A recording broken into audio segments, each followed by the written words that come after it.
Hey, what's going on, everyone? It's Michael Burns with One Mic Out. And if you are a recluse or you are living off the grid with no social media or any sort of access to news or media outlets, then you probably don't know what's been going on lately, which is Roe versus Wade being overturned, and the entire country, as well as some parts of the world, losing their absolute shit and going crazy, thinking that it's the end of abortion.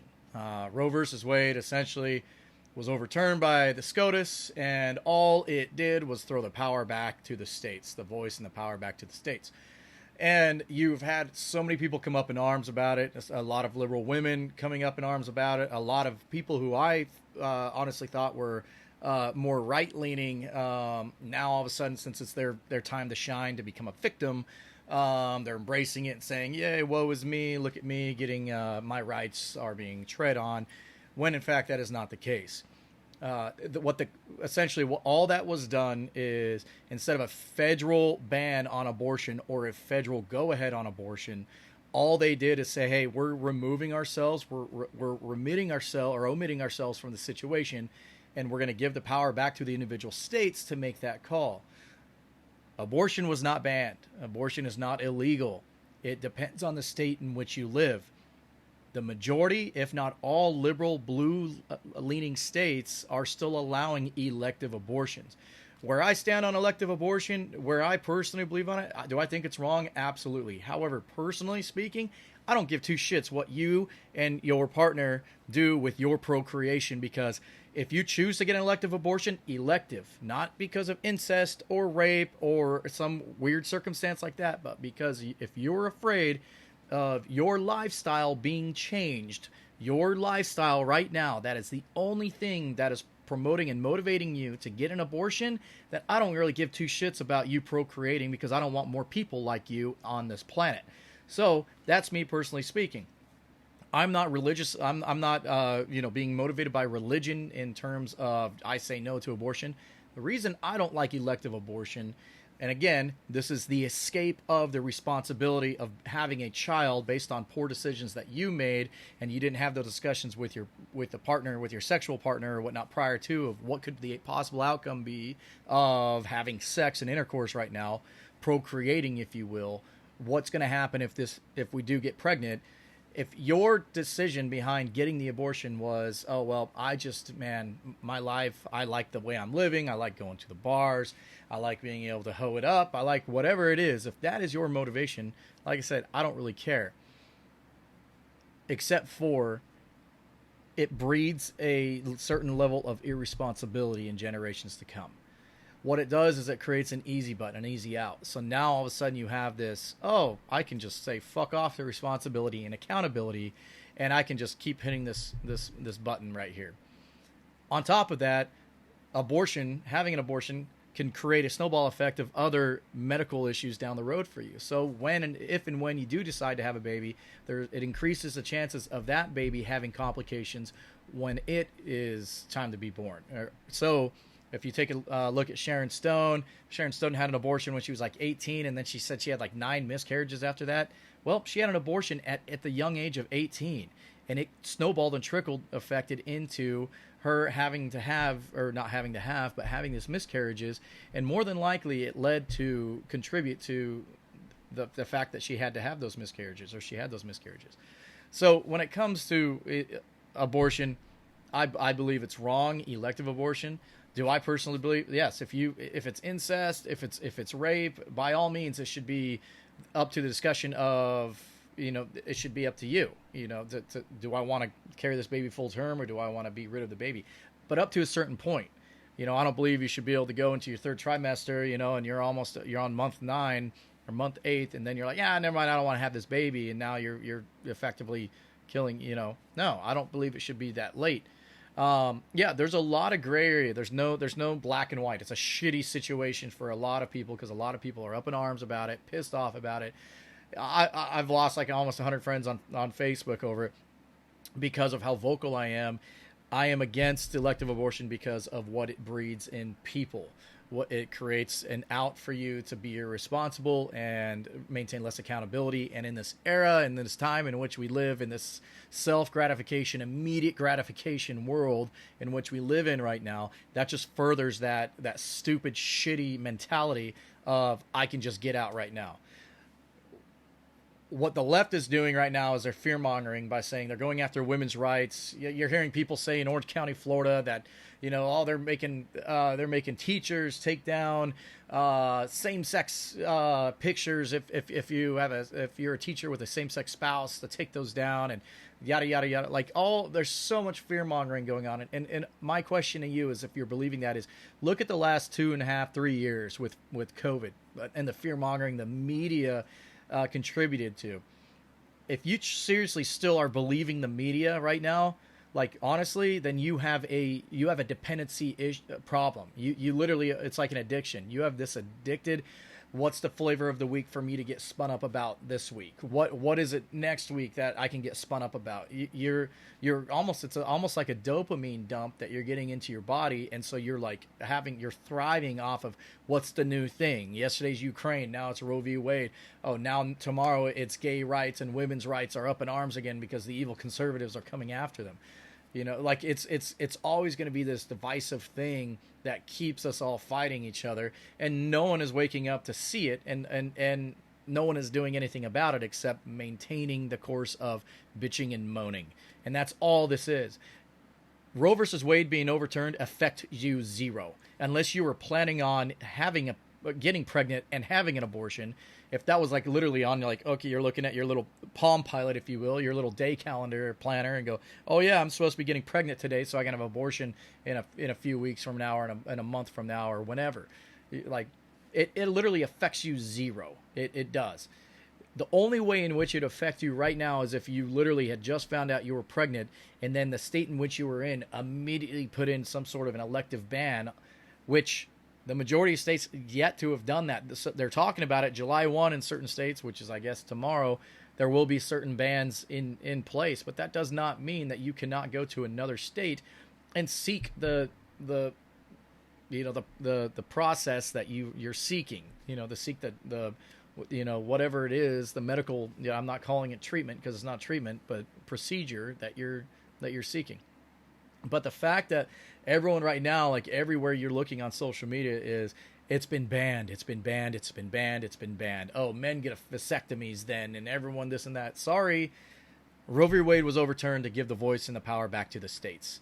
And like I said before, if you don't want a federal voice dictating what you can or what you can and cannot do, all right. If it's not literally in the Constitution, then you don't want the federal government to say you can and can't do it. Let's just, for an example, let's just say Roe v. Wade was reversed. Let's just say that it was, hey, abortion was banned across the country, all right, back in the 70s. Let's just say they were like, nope, no abortions whatsoever.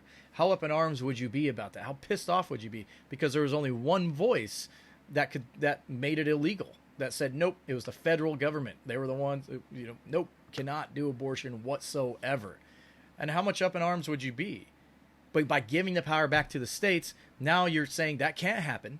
It's going to be up to the states. Now you have 50 different voices that are saying whether yes, you can or you cannot. So there are going to be those states that say you can, and there are going to be those states that say you cannot.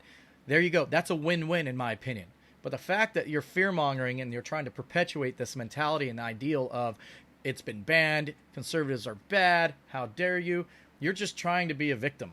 And that's it. It's your time to shine. 2 years ago, it was BLM. Last year, it was whatever the hell, that wrote out. Now it's going to be, it's gay rights, and now it's going to be, women's rights. No rights are being attacked right now. If anything, you're given more because you have 50 voices now in the country to tell you, yes, you can, or yes, you can't, or no, you can't.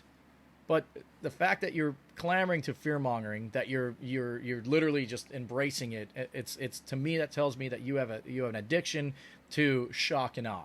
You have an addiction to this what's next in the news that I can get all butthurt about that literally affects me zero. The things that you should be up in arms about right now is inflation still, the cost of living, and fuel prices. That's what you should be. Like right now, like a buddy of mine sent out today on Facebook Messenger a letter that was received California, stating, hey, please refrain from charging electrical vehicles. So the catch-22 is everyone go electric, but you can't charge them. You see what I'm saying? You cannot, if you get stuck in the high desert somewhere and you're trying to get to a certain location that's hundreds of miles away, you can't just, and you run out of electricity, you run out of juice, you can't just go down to the gas station and fill up a gas can or an electricity can and bring back a can of electricity and get your car rolling. You can't, but you can with gas. I'm telling you, there's different things to be up in arms about that would actually be more productive than you just bitching and moaning about Roe v. Wade. Roe versus Wade was a controversial subject from the get-go. You had multiple Democrats who opposed it back in the day, including, freaking our current president right now back in 1982. Yes, that's how long he's been in politics. He even opposed it. Hillary Clinton opposed it. Obama opposed it. They all opposed it. They're pandering. They're just going with the political atmosphere. With where are we at politically now? Okay, we're gonna just go ahead and side with that because that's where we're at, because that's where we'll get the most votes. Remember the whole Nancy Pelosi and Chuck Schumer and them taking a knee, right? Remember BLM and that awesome picture? Pandering. Look at the country right now. Look at the state it's in. Look at everything that has happened since Biden took office. And you're telling me that the country is better? Who are you blaming now? Because you can't blame SCOTUS for that. They didn't do anything. They just overturned it and gave it back to the states. They literally did nothing. They just took the federal voice out of it and said, nope, federal government does not have a say in it. If it wants to be in a constitutional amendment, put it on a ballot and vote it back in. There you go. Then it's on now there's a constitutional amendment that makes it a woman's right to abort a child. But you can get into the argument of what is a fetus a human and yada yada yada. That's all subjective. It's all conjecture because everyone is just making shit up and saying, this is my opinion, this is what I believe. But someone had to draw a line in the sand somewhere. So SCOTUS gave it back to the states. It's up to the states. And guess what? On the state level, you get to decide. You can vote. You can say, hey, I think abortion should be legal. I think it shouldn't be legal, yada, yada, yada. And then we have this whole democratic process of voting something in and voting something out. That's just essentially what it is. But I would be more pissed off if I were you about fuel prices where they're at, cost of living where it's at, grocery stores and food prices and everything, everything else that's a snowball effect from it, a third, fourth order effect of things from that. I would be pissed off about that. And if you're clamoring to the shit you literally have no control over, like, oh, they're taking my rights, they're going to take, this is what's going to be next. You're full of absolute dog shit. You really are. Because that's not what's happening. If anything, they're giving more power to you by giving it back to the states. So stop being a fearmonger. Stop clamoring for that. Cut your addiction. Get over the addiction of always needing something new, shock and awe each week to be pissed off about. The next new thing to make you a victim. Be done with that. All right, it's not your time to shine. It's not your time. No one gives a shit. No one truly gives a shit. And all your bitching and moaning is not doing a thing because the SCOTUS overturned it. That's the Supreme Court. That's not something that you can go protest to get them to reverse. That's not going, none of that helps. None of that helps. The only thing that'll help now is if you're in a red state, that if they have imposed a ban on elective abortions, then you can fight to get it on the ballot for November and vote it back in. That's a democratic process. But just because your opinion, just because you believe, does not mean that the rest of us have to conform to your belief. That's why we have a democratic process. So you can vote shit in or out. Because collectively, it's the majority, and the majority is going to win. The needs of the many outweigh the needs of the few. That's how the country rolls. That's how we keep shit rolling in this country. And if you hate it that bad, go to a country where you might be put in jail for having some sort of CBD fucking oil on you, and now you're asking for the U.S. to help you out. And it's crazy. Go to a country that says we'll help you out, but you have to be vaccinated first in order to get here. We have to tell you what to do with your body in order for you to come here so you can escape somebody what you think is telling you to do with what your body. What? Really? Stop being that stupid, people. Wake up. Stop being divided. Stop being morons about it all. But that's my thought on it. Again, it's breeding irresponsibility. It's breeding a sense of people not being accountable, not holding themselves accountable for decisions that they're making. That's why I'm against, like I said, elective abortion. At the end of the day, if two people are procreating, and then they are wanting to abort that child simply just because, then I don't want those people procreating, because I don't want their DNA continuing. I don't. I want that bloodline stopped. That's just me, because you're an idiot. You're that's a stupid decision that you're making, and that child now has to pay that price for your stupidity. And it's a fucked up thing. It's not black and white. It's very gray, and that's just my thought process on the whole thing. All right, so it's not religious motivation behind it or anything like that. It's the fact that it's going to breed idiocracy further in this country, and that's the last thing I want, because look what's happening right now. Idiocracy is what's got us to where we're at right now with this country. Your stupid misplaced hate for Orange Man got us to where now people are literally suffering, having to pay for shit that's now double, triple, quadruple what it used to be when Trump was in office, all because why? You believed the media and you voted that way. And you just thought that things would just magically be so much better. There was no plan from the get-go. They had no plan. But anyway, their plan was this to happen, the destruction of things. If your bottom line, if your bank account is reflecting the current president and administration in office, that's your number one thing you should be worried about. That's it. That's literally it. Because guess what? You can be if you can have zero money, and with zero money, good luck getting your voice out there to bitch about Roe versus Wade. If you can't pay your damn cellular phone bill with your little data plan, your little iPhone 20,000, and you can't get your little video up to let people hear your voice, then what the fuck does it matter? Like, what does it matter? You can just sit there in your $2,200 a month, 1 bedroom, 1 bathroom, studio, shitty ass apartment, and think and cry about Roe v. Wade being overturned and how it's literally not even affecting you right now. And you'll be the only one who knows your thoughts because you can't afford to put them up online. It's the world in which we live, people. Vote the right way. That's vote the right way. Vote for America, not who the media tells you to vote for. Anyway, Michael with one mic out. I'd like to know what your thoughts are on this whole thing that's going on right now. Let me know. And I would hit a like, hit a subscribe, all that kind of stuff. I think YouTube's still being stupid, but these are just my thoughts, and I'll hear from you when I hear from you. Have a good one.